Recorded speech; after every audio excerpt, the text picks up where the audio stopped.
Let us get started. And just before we kick off, can we have Andy say a short prayer to welcome everybody before we kick off? Okay, starting. Okay, right. Okay, right. Yes. Oh, in my other job as chaplain, right, then, okay. A non-denominational prayer. Welcome to all.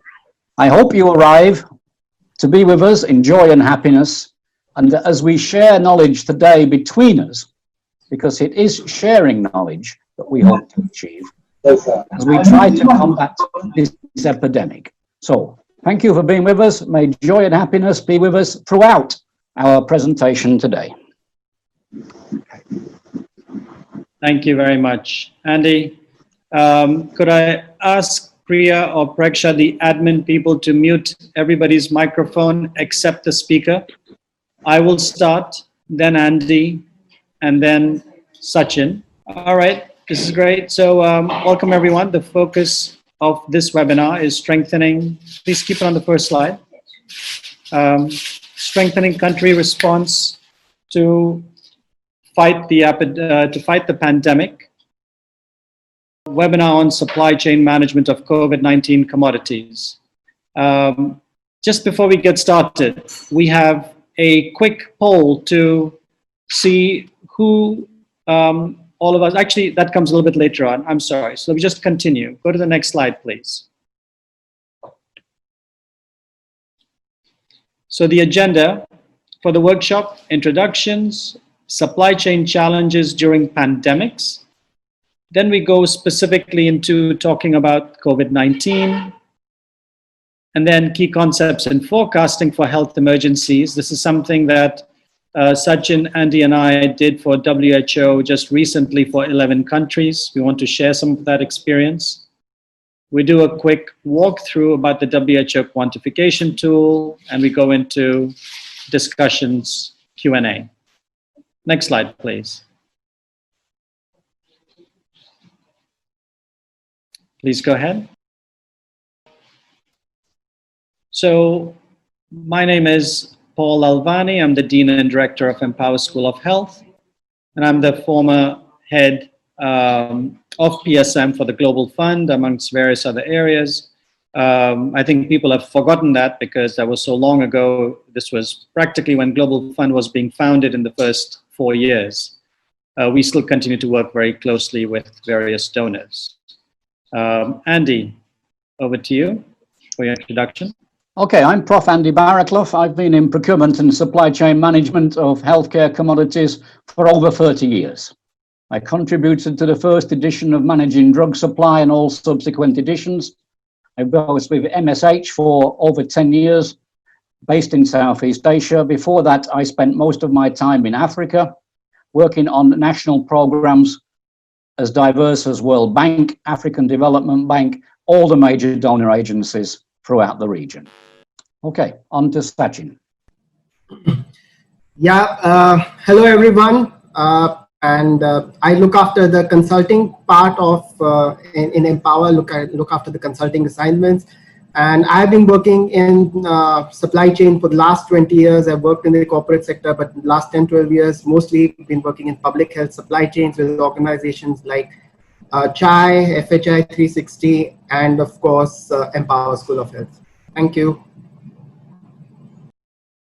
Thanks for that. Next slide, please. All right, polling about the participants. Could everyone answer relatively straightforward to get a sense of who we have here? If you can just, these questions, there are, I think, 5 questions. And some questions you're allowed to enter more than one. For example, what is your academic background? You can enter more than one, or maybe not, they haven't, well, that was supposed to be more than one. Just pick one. Okay, and as you're done, once you press submit, we'll wait for about 60 seconds more. And then what we'll do is take a look at the results so we can all see in real time the responses. I think if we share the results, we can see it change in real time. So why don't we share the results? Okay, 75% male, 25% female. We need more women in supply chain, we knew that. Majority, the mode, 30 to 40, 50% are between 30 to 40. I'm over the hill.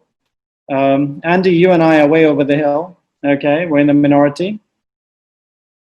And in terms of, can you all see the polling results, by the way? Are you all able to see it?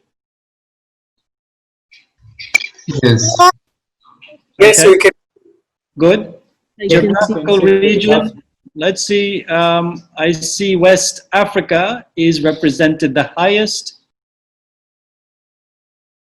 Second, Southern Africa and East Africa coming next. Okay. And we're going to repeat this one for the Francophone countries sometime next month as well. Academic background, almost 50% are from pharmacy background. 1% nursing, we need to work more closely with them. Medicine, dentistry, 4%. Other health sciences, 17. Management, 21. And where do you work? MOH, 27%. International NGO, 34%. The big ones. Private sector got 9%. Okay, very good. So very useful.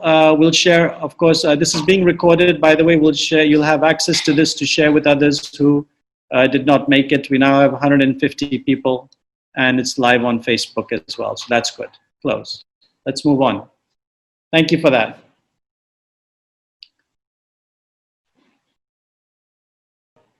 Next slide, please. So very briefly, Empower started off in supply chain, but then our clients, our partners, and most importantly, our beneficiaries, participants asked for more support in different areas, and we have grown with you. I still remember the first capacity building classroom-based training that we did. It's gone from that to now we have more than 10,000 graduates in these areas. And we knew that training in supply chain will not work by itself until we bring leadership and change management. We also then realized we could not scale without digital learning. And now we have a Center for Digital Learning and Animation and a Center for Leadership Development. Next.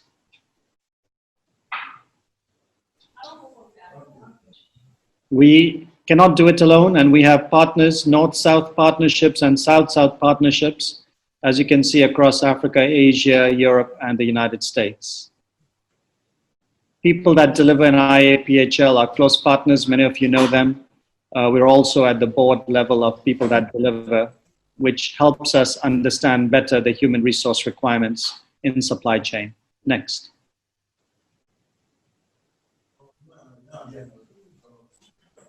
Okay, next slide.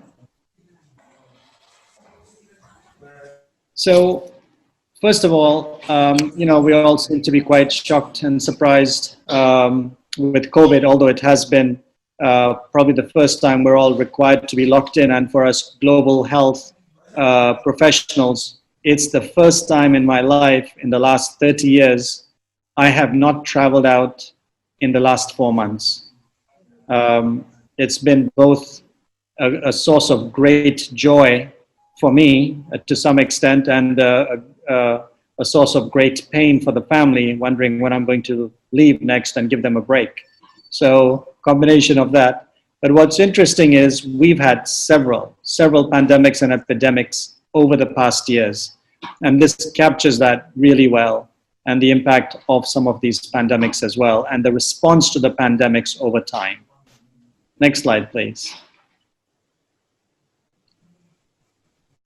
Similar slide, but with another representation to give you a sense, going all the way back to the 1800s, starting with the cholera outbreak, where 1 million people died. to the third plague, to the Spanish flu, where almost 50 million people died about exactly 100 years ago. HIV/AIDS, 25, 35 million in the 1980s to the present. And you can see where we are with COVID. This is almost 3-4 months old, so the data is completely off. The number of deaths have doubled since then. The number of cases have tripled since then. So we're at a totally different level. All right, pandemics and mortality. There's a lot more information. Very useful for you to learn more. Next.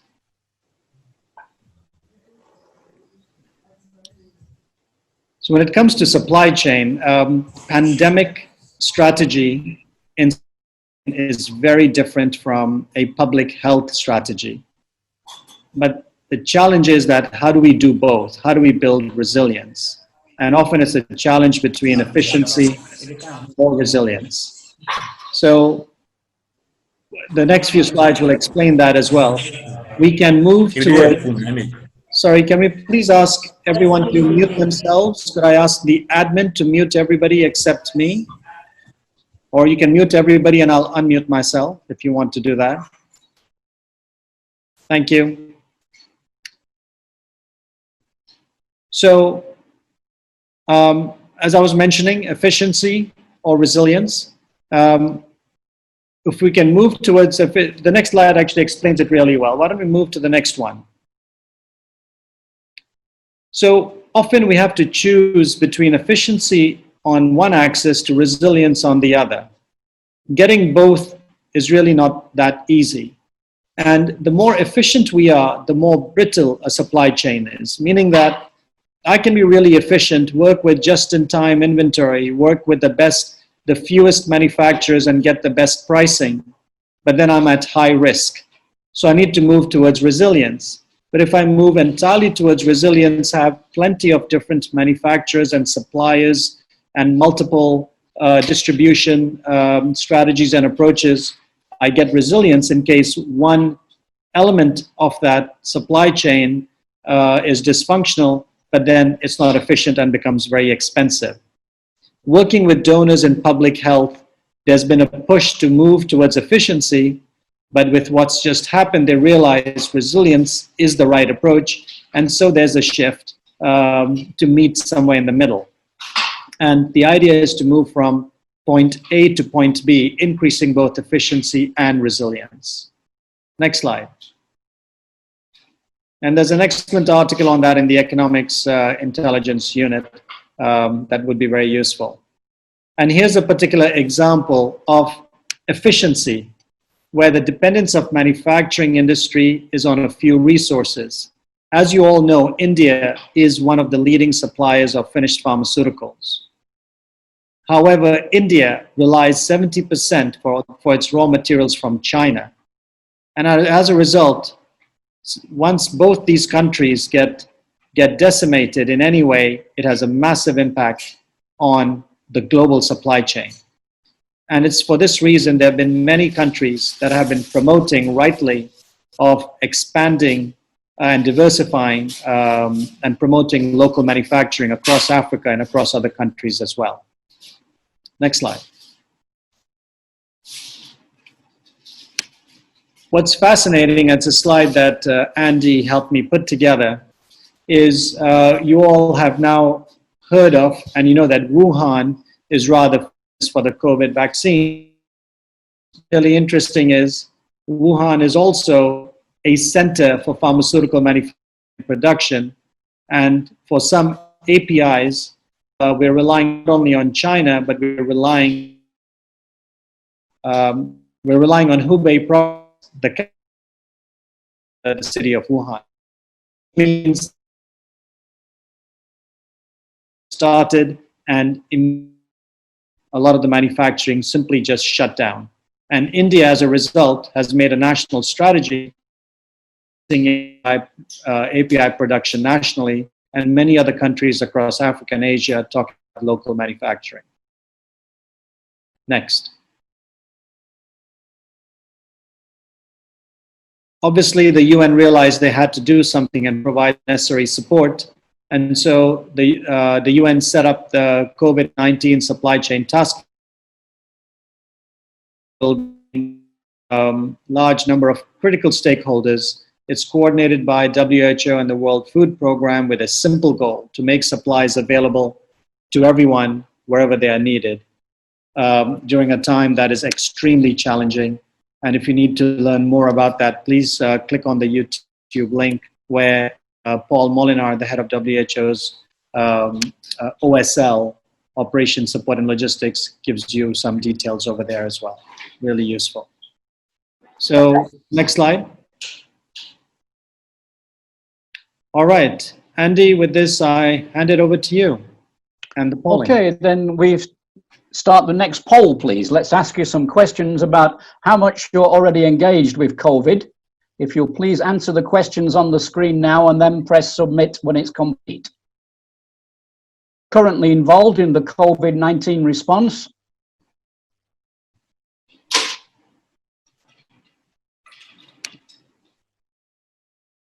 Have you previously had training in supply chain operations?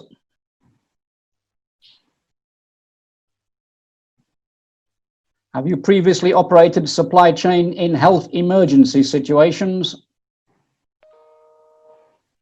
Have you previously used the World Health Organization COVID Emergency Global Supplies Catalog, which we'll talk about in a few slides?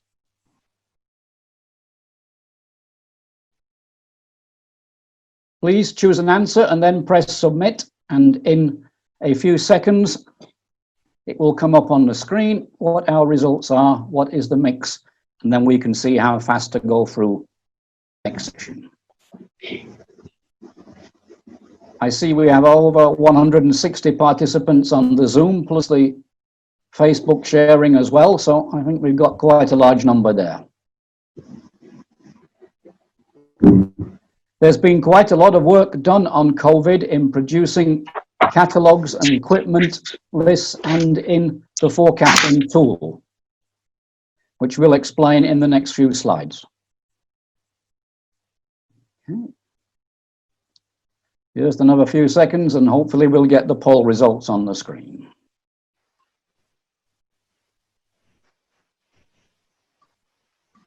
Here we go. Okay. Right, so most people are indirectly involved, nearly 70%. And about half have had some training in supply chain operation. That means there's still half of you that need to come and join us on the Empower Postgraduate Diploma course. Okay. Do you have previous experience? About half, split half and half do, half don't. Are you aware? Almost nobody is aware of the WHO COVID Emergency Global Supplies Catalog.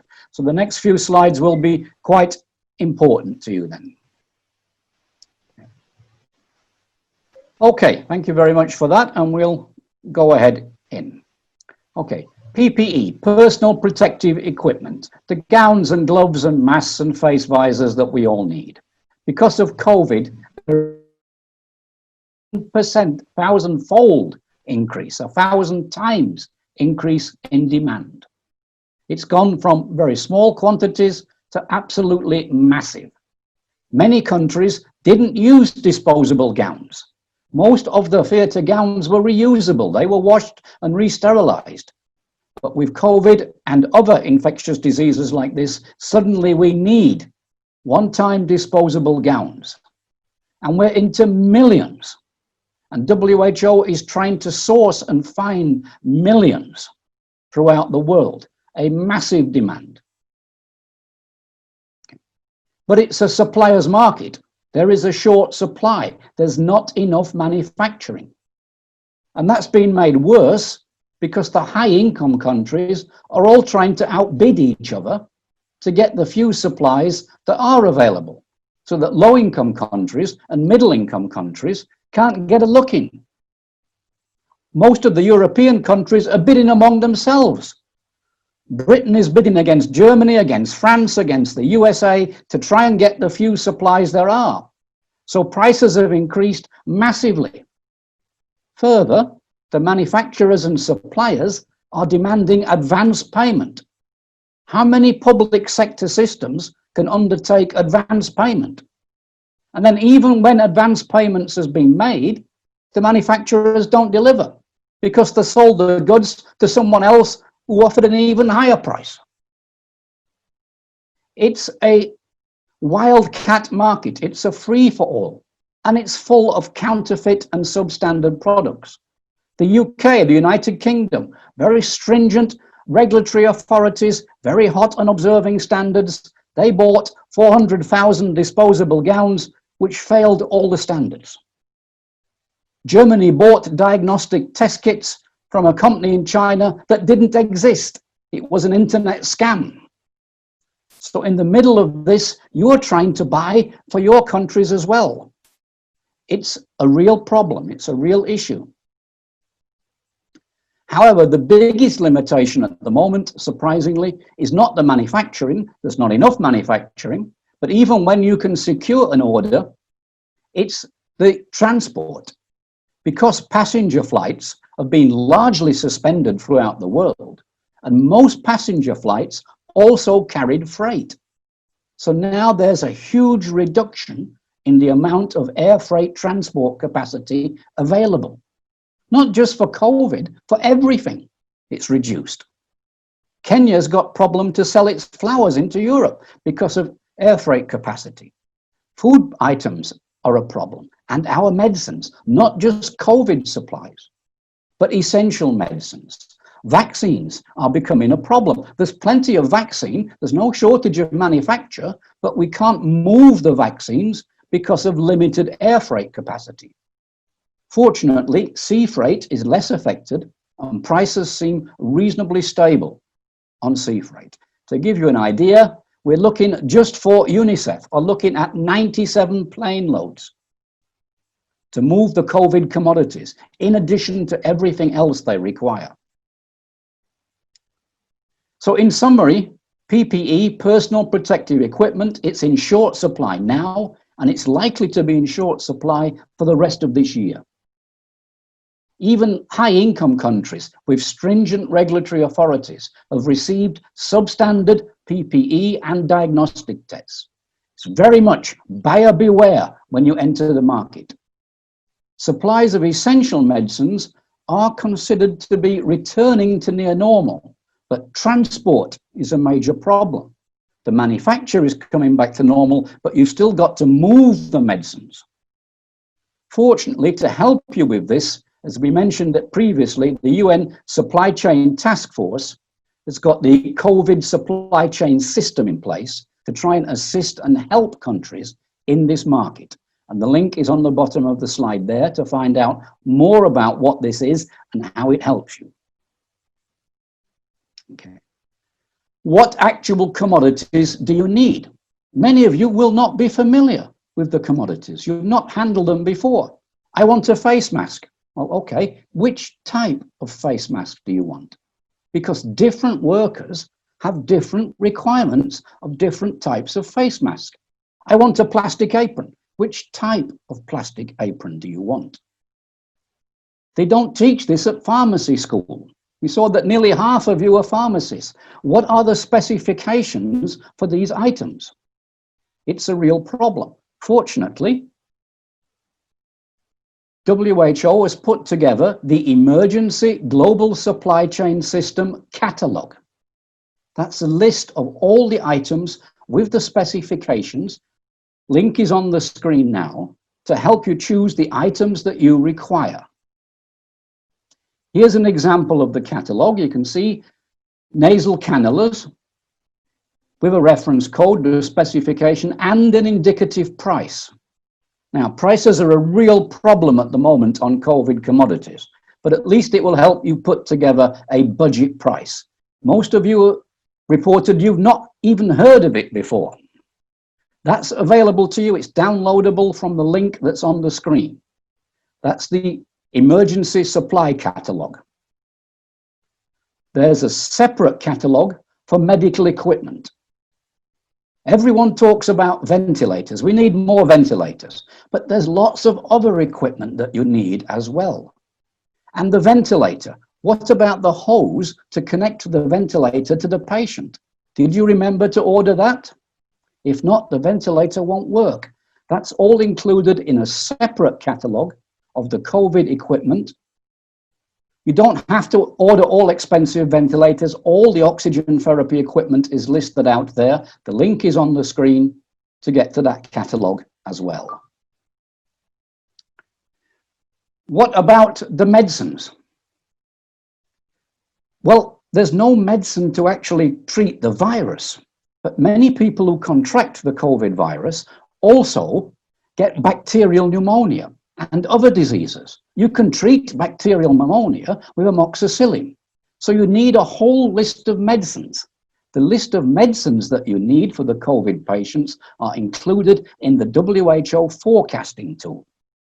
And it also is guidance as to how many, what quantity of the medicine that you require.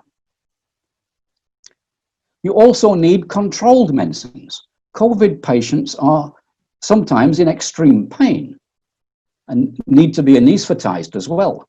So you're going to need import permits, export permits, the whole process to obtain controlled medicines. What do you need? How much do you need? That's included in the WHO COVID quantification tool. This is a little extract from the list on the screen. The link to the tool is available there.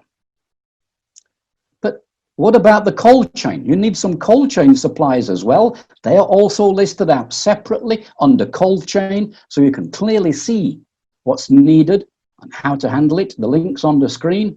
Here is an example and some of the diagnostic kits available.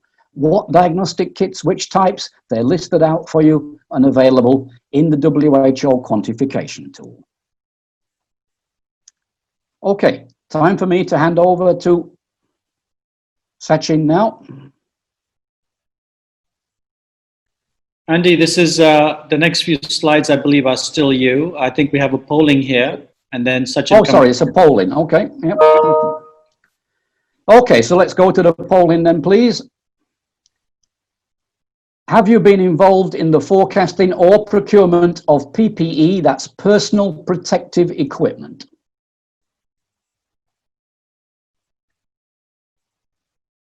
What's your exposure to the WHO COVID Essential Supplies Forecasting Tool? Have you used the WHO forecasting tool for COVID commodities?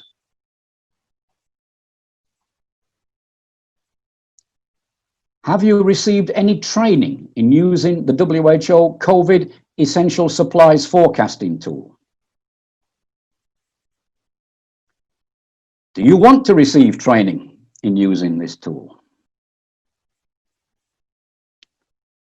Who should be in the forecasting team? What's it made up of? Who should be present in the forecasting team? And you can include several individuals. You can check several boxes. So please go ahead and complete that little poll now. And again, in a few minutes, we'll get the slides on the screen.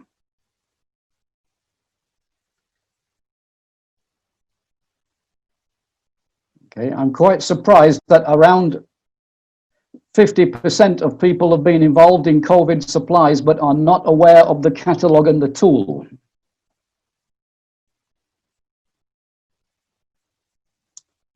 The quantification tool is complex to use. It does help if you've had previous quantification training.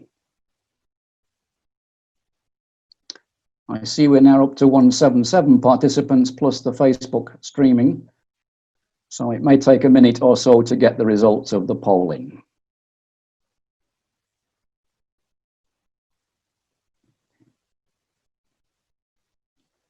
So the WHO supplies catalog, here we go, okay. So around 54% have not been involved. COVID tool, 40% have never heard of it. Another 40% have heard of it, only 9% are using it. So we have this major tool to enable us to quantify, and it's not being used widely yet. Have you received any training? 90% have not been trained in the COVID quantification tool.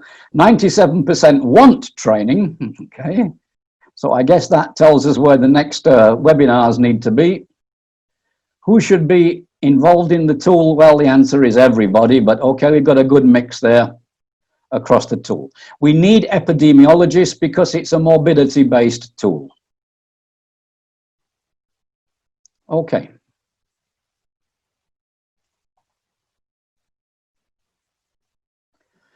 Okay, quantification is always imprecise because it requires judgment. Sometimes we call it the art of quantification, and that requires experience.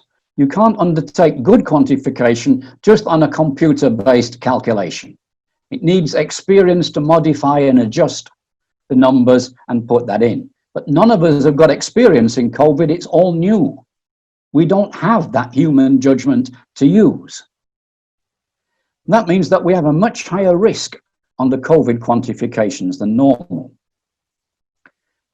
The normal supply chain risks that we have in quantification are present, but for COVID, we have nearly all of them.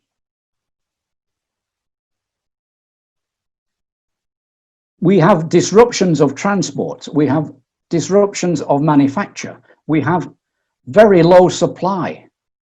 It's very difficult to put that together. We can't make accurate forecasts because we don't have the skill levels yet on COVID. It's easy to order too much and then too little to put that forward. Normally, we can mitigate those risks. If we know the supply is disrupted, we get extra buffer stocks. But we can't get extra buffer stocks when we can't get any stock at all. There's a short supply. How can I build up any buffer when I can't get any deliveries? Normally, I could hope to order more frequently, order and undertake quantification more frequently, but that's hard. I've got to move. I need materials now. The crisis is upon me now. It's a real difficulty. So it's very difficult to do that, which means the operation of the SCS, the COVID supply chain system, is more important than ever because they can help us mitigate some of the risks that are involved. If we try and do it all on our own, we're carrying a huge risk. Okay. So the quantification method that we have to use is the morbidity-based method, because we don't have any experience in the quantities of COVID supply needed to be able to undertake consumption-based quantification. And that means we need to know how many COVID cases we've got.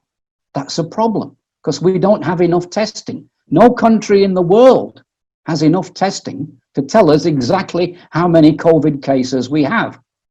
So we have to use epidemiological models. We have to estimate how many cases we've got, how many will be severe cases, how many will be normal cases just requiring a little bit of treatment, and from that, try and quantify the materials that we need. Okay. Yes. So Professor Andy, talked in the previous section about what do we need, right? And many of you mentioned in one of the previous polls that you have supply chain experience. So many of you are probably familiar with the PSM cycle. We start with product selection, and once we know what are the products, what are the commodities we need to deal with, then the next question of this question comes is how much. So once we answer the question of what products, the next question is how much of these products, and that's essentially where all this forecasting and quantification comes in. Now, Professor Andy also pointed out that this is a complex exercise, and yes, of course, because it's a black swan event. Nobody has seen this virus before. We are still trying to figure out what is the best way to treat it, how the cases are going to pan out, what different control measures are going to be, right? So which means forecasting for this is not going to be easy. Yes, we know that the best model is morbidity. We don't have any consumption data before February to use. Neither do we have similar consumption data from everyone. Everybody is basically in the same boat. So we have to use morbidity. We have to use a case-based forecasting, where the projection of the cases is what will translate into what commodities we require. So, again, but there are many complexities. For severe cases, there will be more inpatient hospitalization, so that there will be different set and different scale of commodities that will be required. Mild cases will probably not require many commodities. So there are a lot of complexities and there are a lot of unknowns, right? So this is not something, this kind of forecasting is not something which you can do without the help of a tool. So that's the point. And so for that, we need to give credit to WHO and CHAI initially, which came up with this essential supplies forecasting tool. So this is our hero, which will save us in the next step, at least to forecasting. And then of course, procurement and the rest of the supply chain is a different challenge altogether. And currently what we have is version 2, and the link, and basically in this presentation, the link is there in bullet point number 2, but you can easily find it on the WHO website. And what this tool does is that, it is complex because, the forecasting is itself complex, but soon, in a couple of slides, I'll explain to you that at the same time, it can also be easy if you choose or you use that option in the tool, right? But again, re-emphasizing the point which Professor Andy has been saying, this tool may help you to forecast with some fair bit of accuracy, assuming you put in the right inputs and assumptions, but it will not guarantee your supply, right? So this will only bring you one step closer in your fight against COVID, but nevertheless an important step. Okay, yeah. So just to give you an overview, what is this tool? Most of you have not heard of it, or you're aware of it but not seen it, right? So what is this tool? So this tool essentially, it's a forecasting tool. So it does not do any of those supply chain planning, inventory, or any other supply chain functions. It focuses on estimating the quantity of supplies that you need for COVID, right? That's where it focuses it. And when we talk about supplies, so Professor Andy gave you an overview of some of the supplies. This tool has about six categories and 66 different commodities. Now, what are the categories? The categories are hygiene. So when we talk about hygiene, you are talking of things like your alcohol-based hand rub, soap, chlorine, so on. And then you talk about personal protective equipment. So, all the gloves, the masks, the gowns. Then you have diagnostics, everything from sharp boxes to RT-PCR reagents and swabs and kits, collection kits. Then supportive drugs. So Professor Andy talked about it, basically for supportive treatment, but also now some countries have experimenting with a few drugs like hydroxychloroquine, remdesivir. So, probably they are also in this category. And then, of course, you have the very critical biomedical equipment, the thermometers, the oximeters, the ventilators, and, like Professor Andy said, a whole set of attachments. And then finally, you have got the consumables. So see, this 6 category and 66 commodities is what this tool incorporates. And again, you may not require all of these, or you may require some different variants of these, or you may even require some more drugs which are not mentioned over there, especially some of the new experimental treatments, you may be trying to use them.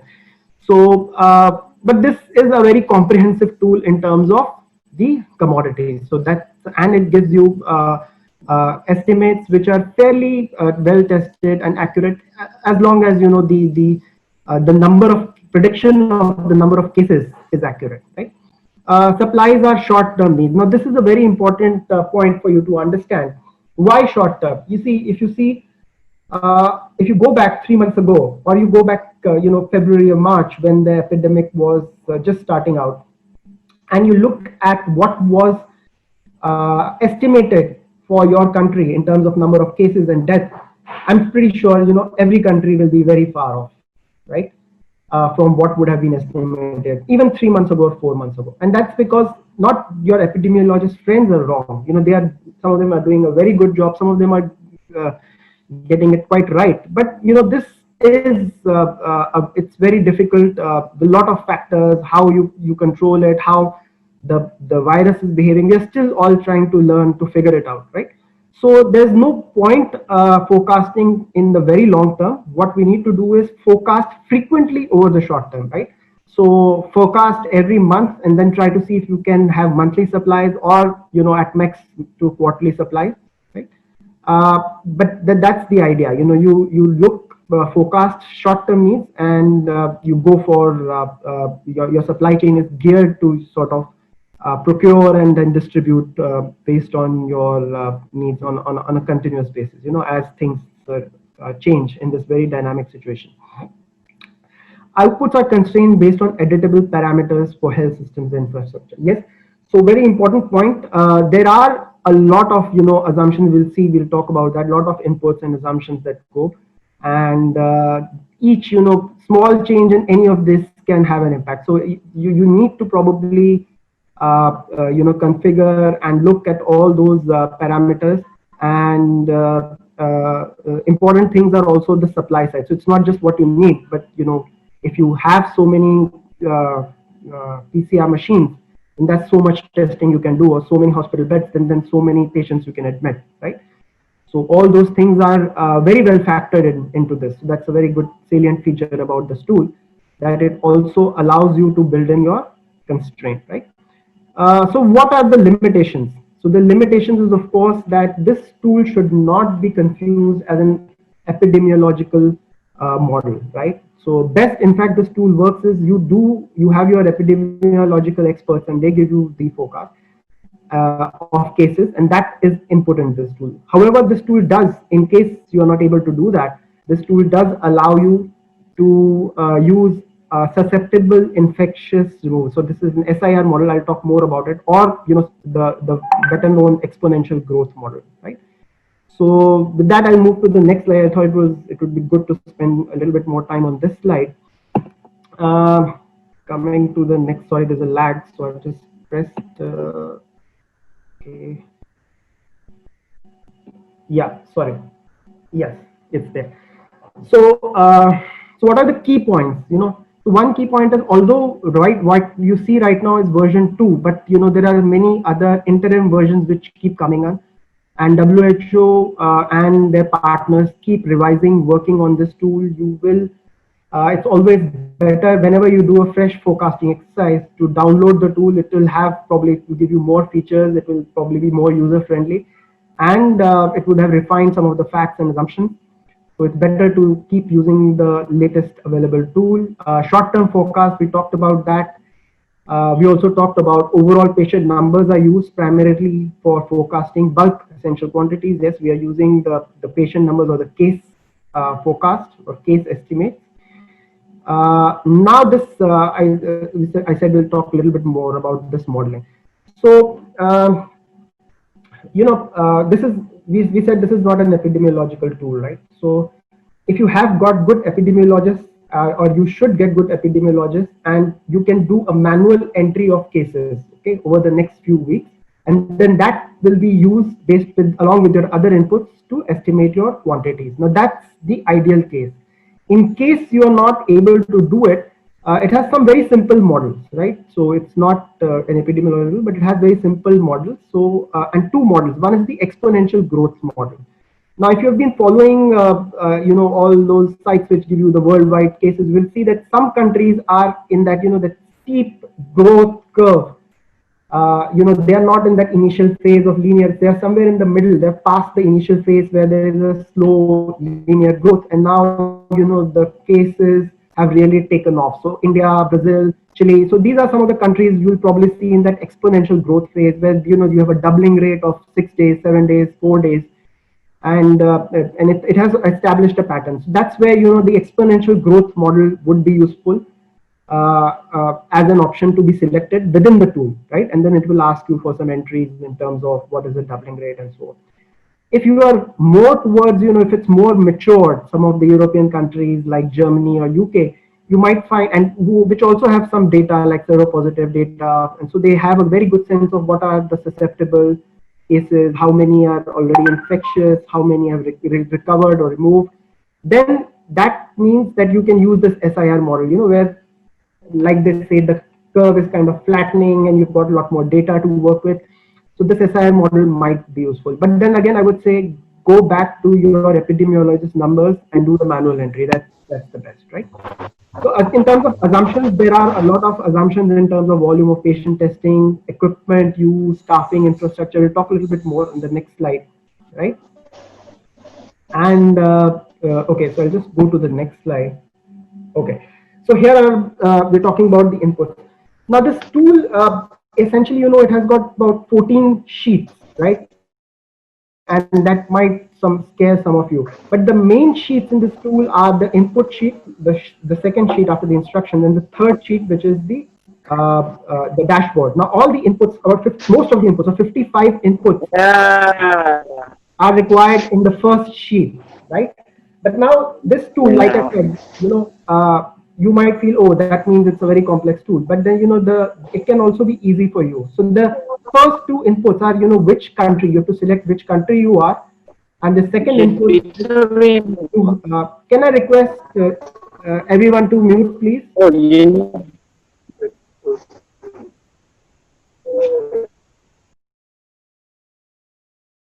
Okay, I've unmuted myself. Thank you, everyone, to remain muted. So the first two inputs are the key inputs, which country you are and what is your current cumulative case count. And after that, there is a magic checkbox in this tool which says that use the assumptions and facts in the tool. So in this tool, WHO and partners have worked hard to put all the facts and assumptions and data from the country which are available with WHO databases. And if you check that box, you need not put in 53 more inputs required on that sheet. So that way it makes it very easy. Of course, it's advisable not to check that box.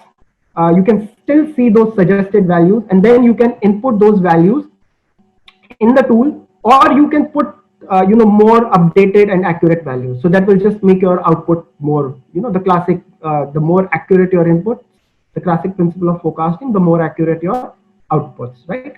So the rest of the outputs are again, patients and case severity. Case severity can be, mild, moderate, severe, and critical. So it's a very important output. And then, a lot of the, if you see 4, 5, and 6, a lot of inputs about your supply side constraints. How many healthcare workers and staff you have, what is your health hospital infrastructure in terms of beds, ICUs, and so on, labs and testing, how many PCR machines, how many dedicated machines you have, and so on. And then lastly, about oxygen use and equipment use. So these are about 55 inputs, but they can be as little as 2 depending on how you choose it. And the rest, you can refer those inputs and just copy paste or improve. So that's about the inputs. And other than that, you have about at least 10 more inputs on the dashboard page.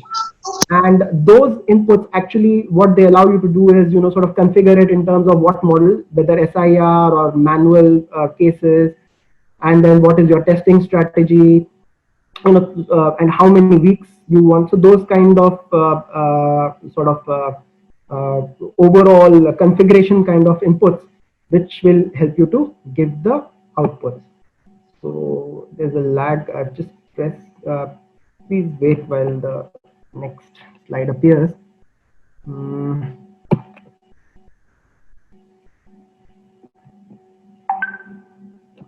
Okay. All right. Okay. Yeah. So it's Sachin, we are running out of time a little bit. So yeah. So I think it's just close this out, just so we can go to questions and answers as well. Sure. So it's over. I think the next two. So this slide is just about some of the inputs, and like Professor Andy said, bundle of medicines. This is just to give you a flavor of what is there. So you can see a lot of antibiotics over here.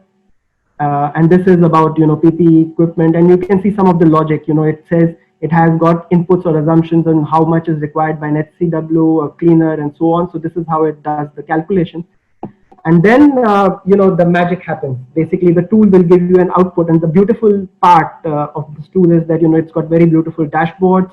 You can see it not only gives you the number of quantities, but it will also give you the value. It will give you graphs showing how the cases are going to pan out. breakup of cases, and graphs showing your output in many different ways. So it's a very good user-friendly tool from that. So with that, we come to an end to this section, and I'll hand over the mic back to Professor Paul for the last closing section. Thank you. Thank you. So we'll be sharing this. Several of you have asked. We'll be sharing the slide deck with everyone, and you'll find many more resources. Of course, not just what Empower is delivering, but there's a host of other resources from WHO, from IAPHL, and other platforms as well. And we've aggregated that. Please go to the next slide as well. Yeah, so you'll have access to these links, and you'll be able to then gather these. And of course, this keeps changing. And the project that we're doing with WHO across 11 countries on COVID and capacity building, as we get more information, we'll keep sharing that with you as well. Yeah, please go to the next slide. I think that's the last one. Open discussion. So before we do the feedback polling, open discussion. The way because we've got 174 people here to do this in a logical manner, if you could do a combination of two things. If you can raise your hand, if you go to the participant or the chat section, you'll see a little tab that says raise hand. Or if your connection is not good, or if you prefer not to speak, you can type your question in here as well, and then we can also use that as a response. Okay? So we wait to see raised hands, and we wait to see the questions. All right, there's a question from Abdul Rashid Usman. Please unmute your mic. Everybody else, keep your mics muted. Abdul, why don't you see if you can turn on your video and your mic, and please ask your question. Good day, gentlemen. Good day. I wish to thank the organizers of this webinar. And to go straight to my question is, I'm a principal procurement officer working with the federal government of Nigeria. And on the onset of this COVID-19 pandemic, I was involved in emergency procurement of PPE and assorted materials for COVID-19 activities. But unfortunately, people like me don't have adequate training on how to go about the procurement activities, planning, procurement planning, and activities generally for COVID-19 supply chain management and whatnot.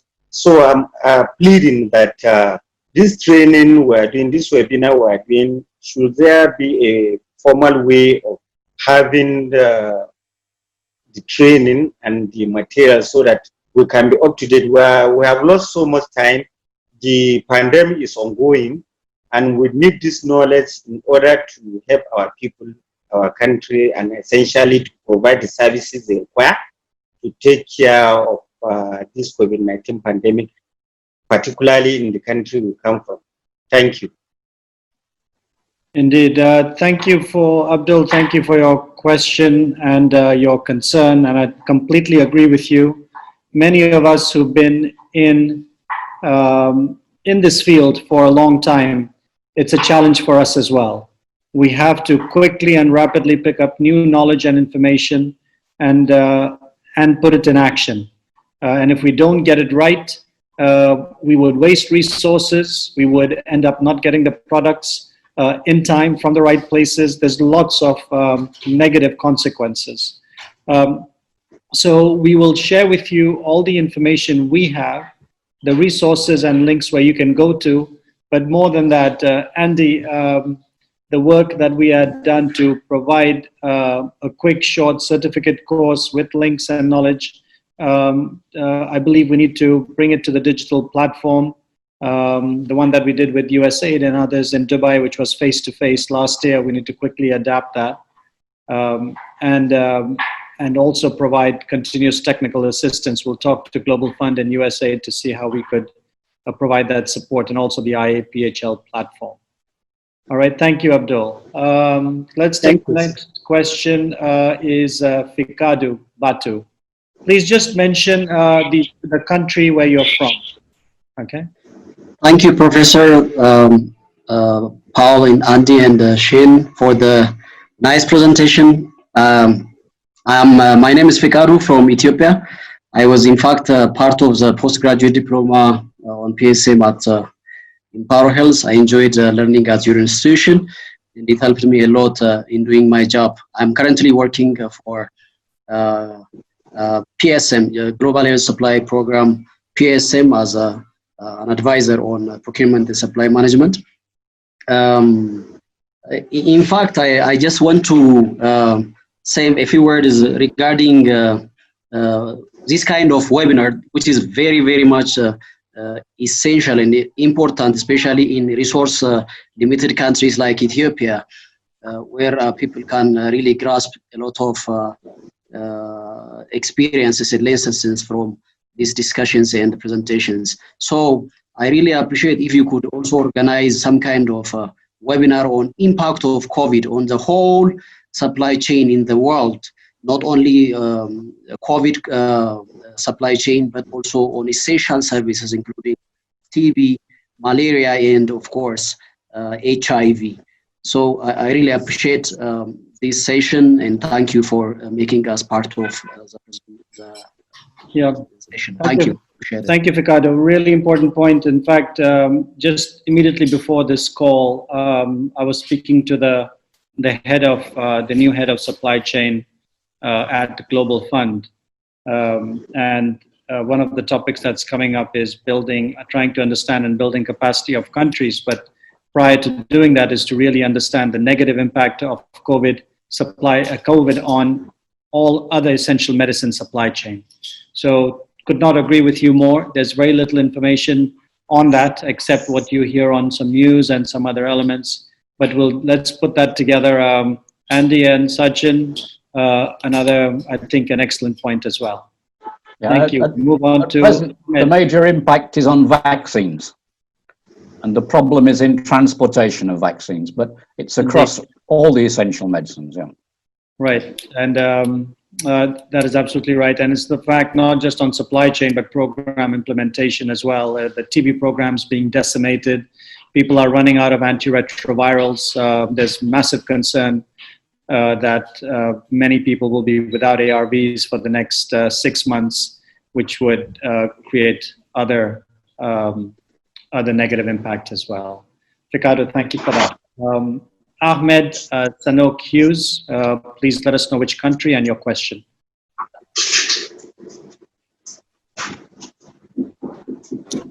Yeah, I'm Ahmed Sanok Hughes. My question is the webinar. We see most of the participants are coming from West Africa, and we see respondents stating that they do not have any understanding of some of these tools and some of the knowledge in terms of supply chain management. So I see Empower is at the center of this. Ahmed, sorry, can you just wait? Ahmed, just wait a second. Admin team, can you please mute everybody else? Abdul Rashid Usman, please mute your microphone. Abdul, thank you very much. Ahmed, back to you. Sorry for that. Please go ahead and ask your question again. Yeah, so I'm asking, since Empower is at the center of this training, what plans do you have in bringing the level of West Africa in particular that is represented the most in this training to be abreast with other parts of the world in the knowledge of supply chain management in the health sector? Because in the next few months to a year, we'll be finished with COVID. And we don't know what is coming after COVID. But to just empower, what Empower has to do in order to keep West Africa abreast with the other parts of the world. Well, I understand West Africa is represented more than other regions of the world in this particular call. But whatever the next challenge is, I have a very strong feeling it's going to affect many parts of the country simultaneously, although in some cases Ebola was somewhat contained, SARS was mostly on the eastern, on the Asia front, etc. But regardless of where the next emergency may come from, we as a group, especially in people from resource-limited settings, although as you can see in the case of COVID, even the rich countries, and especially the rich countries, have been decimated and their budgets have soared and they've gone into debt. But for us, we need to be extremely careful. India, for one, will end up with the highest number of cases, partly because of our population, but also partly because of how the management of COVID has been quite different and distinct. And in a resource-limited country like India, with all its pharmaceuticals and diagnostics, the cases are still climbing, and our peak cases are going to come in November. So we're still growing rapidly in terms of COVID cases and the number of deaths. But in terms of helping and preparing, not just the West Africans, but other such countries, what we're doing is we're teaming up in each of these countries with national institutes, with the ministries of health, and bringing this capacity in a way such that as soon as something is required, through our digital learning platforms, through our online courses. Leonard, please mute your microphone. Through our digital learning courses and through our rapid access to the organizations such as CDC, WHO, the donors, we're able to provide that knowledge to these countries immediately with adaptation. Once a disease changes or the product changes or the technology changes, we're able to adapt the learning for you rapidly as well, and to keep you engaged on an ongoing basis. Yeah, I think just make the point, so we also offer Francophone training as well for West Africa. Right, right. And of course, we can't do it alone. We will be bringing in people that deliver an IAPHL and other international organizations and institutions. We partner. The only way to succeed is to partner to bring the necessary support. We have the right approach and strategy, but we can't do it alone. Okay. Let's, I know we've gone over. We still have 165 people, but let's close it out in 5 minutes. I'll take, somebody has typed a question. Let me just read that out. Where has it gone? What is the role of private sector partnerships in COVID-19 supply chain working with governments?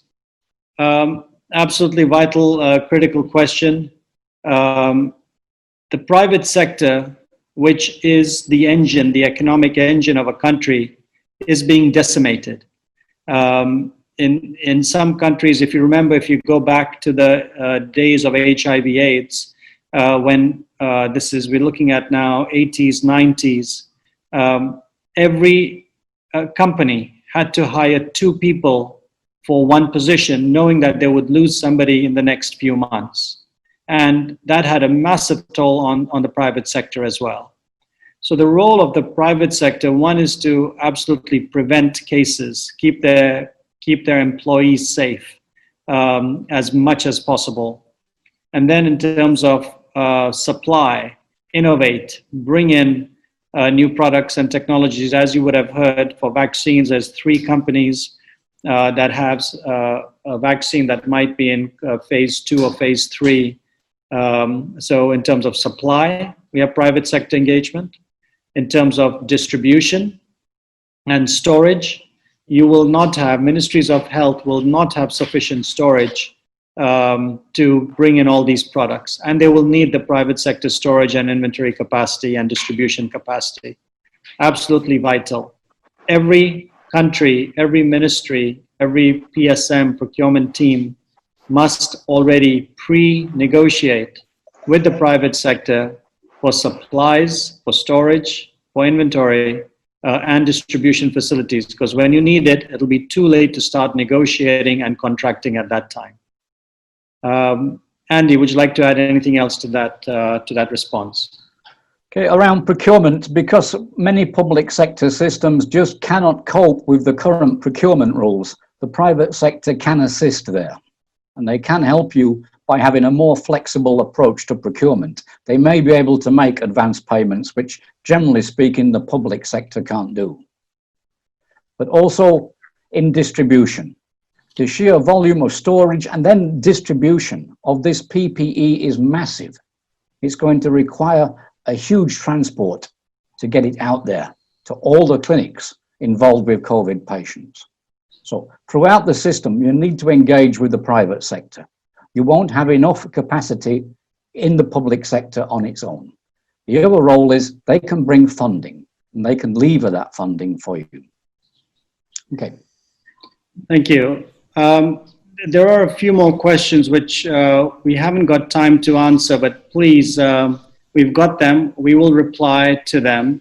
And if you need, while you're working, any technical assistance, wherever we can help, we will, and where we can refer you, we will. Please send them to us.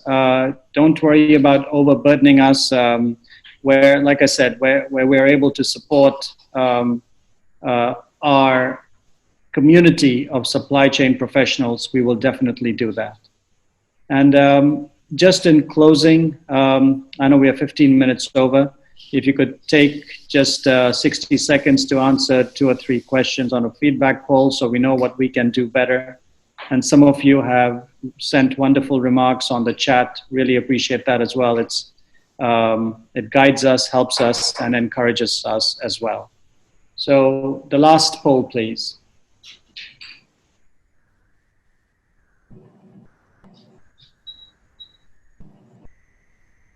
Please provide an overall rating for the webinar. Content, speakers, delivery, utility. And what did you like about the webinar? Was it topic? Was it the content? Was it the speaker? Engagement of the audience through polling? Or the organization administration of the webinar? Not sure what that one is, or all the above.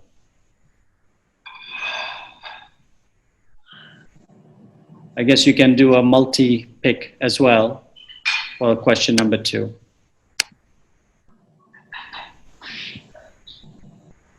Okay, I'm sure most of you would be done. Please share the polling results as soon as you see that it's complete.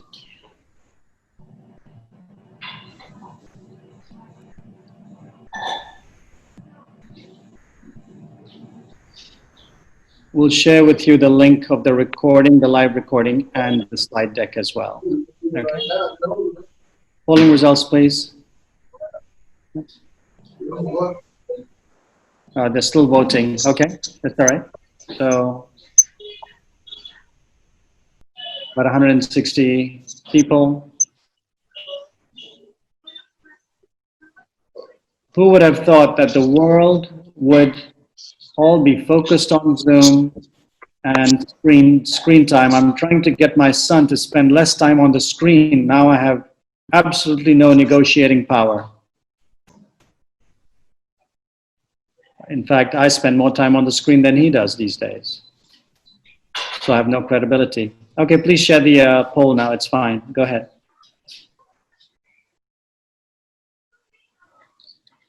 All right, so excellent and good. So about 94%. For about 6%, 7%, we still need to do some work. Okay, I would love to hear what we could do better. But thank you for that. And across the board, people, so the topic was right. And you've given us suggestions for some new topics. Thank you for that. And in fact, you can type it in as well if you've got suggestions for other topics. Content, speaker, engagement of the audience, everything. Okay. So the highest ones were, so all the above and topic and content. Thank you very much for that. Well, with that, we close. We'll be doing several more. We've been invited by Uganda to team up with the Pharmaceutical Society of Uganda to do a webinar on international careers in global health and supply chain. If others are interested, we can broaden it to open it much more broadly as well.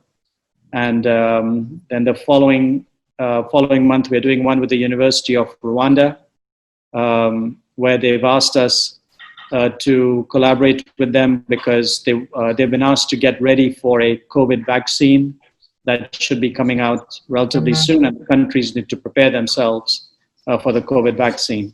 So what should countries be doing to prepare themselves? So another layer of learning is required over there as well.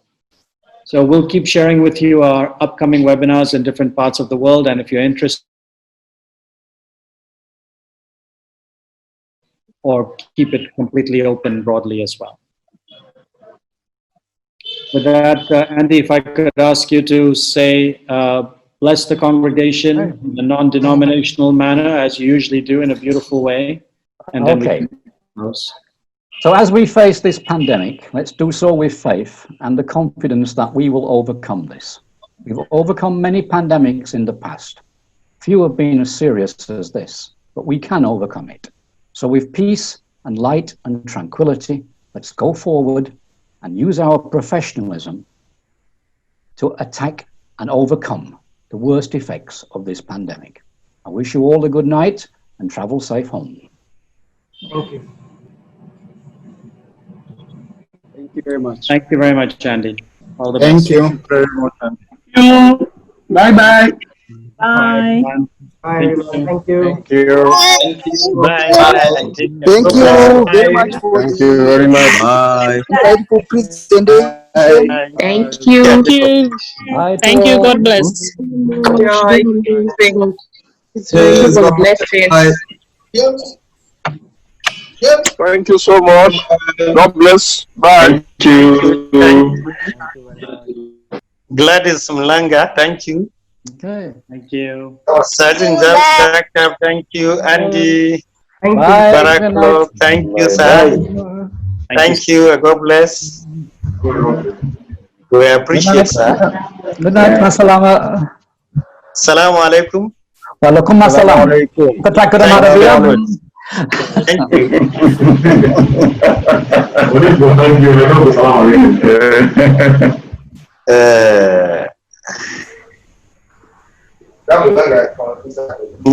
Zambia.